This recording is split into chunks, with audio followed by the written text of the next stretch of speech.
Éric Zemmour, avec le cap qui est mis clairement sur les européennes.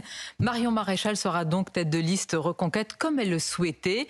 Vous mettez en avant la jeune génération. Malgré tout, la question se pose ce matin, pourquoi ne pas être allé vous-même au combat par crainte de perdre une nouvelle fois?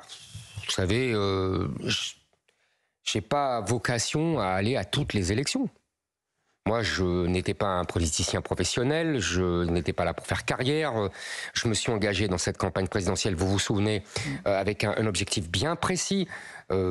Voilà, j'estime que bon, les européennes, Marion Maréchal le souhaitait. J'ai toute une génération de jeunes gens très doués, de Guillaume Pelletier et d'autres. Et donc, j'estimais que c'était leur moment, leur rôle, et qu'ils pouvaient ainsi contribuer à l'élaboration d'une nouvelle majorité au Parlement européen, ce qui n'est pas négligeable, parce que vous savez, le Parlement européen, en gros, a été gouverné depuis 30 ans par une alliance entre la droite, le centre-droit, ou LR d'ailleurs, et la gauche, les socialistes. Et tous ces gens sont dirigés par la gauche, par les Verts, et surtout par la gauche allemande.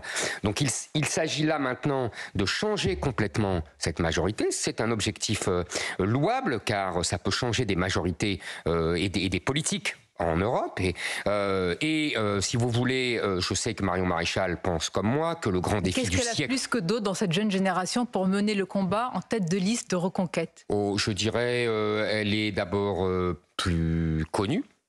Elle est talentueuse, mais d'autres le sont aussi. Elle a un nom, elle a une expérience politique, elle a gagné elle a fait des belles campagnes dans le passé, voilà. Mais je vous dis, franchement, je ne vais pas différencier entre toute ma jeune génération. Vous avez choisi quand même. Oui, absolument. C'est votre choix. Absolument. Votre choix, non pas dicté, parce qu'on sait qu'elle le souhaitait, qu'elle l'exigeait. Mais vous savez, elle le souhaitait. Bon, très bien. Après, j'ai réfléchi, je me suis dit, en gros, il y avait le choix entre elle et moi. Donc, je me suis dit, j'ai préféré qu'elle y aille, pour les raisons que je viens de vous exposer. Vous êtes donc mis en retrait? Non, non, je ne suis pas mis en retrait, je ferai campagne. Oui, oui, bien sûr, je ferai campagne à ses côtés. Moi, vous savez, quand je m'engage, je m'engage. Je suis un homme de conviction. Simplement, chez moi, les convictions l'emportent sur l'ambition. Voilà, c'est tout. Donc, il y a Alors, pas... nouvelle génération, comme vous dites, Éric Zemmour.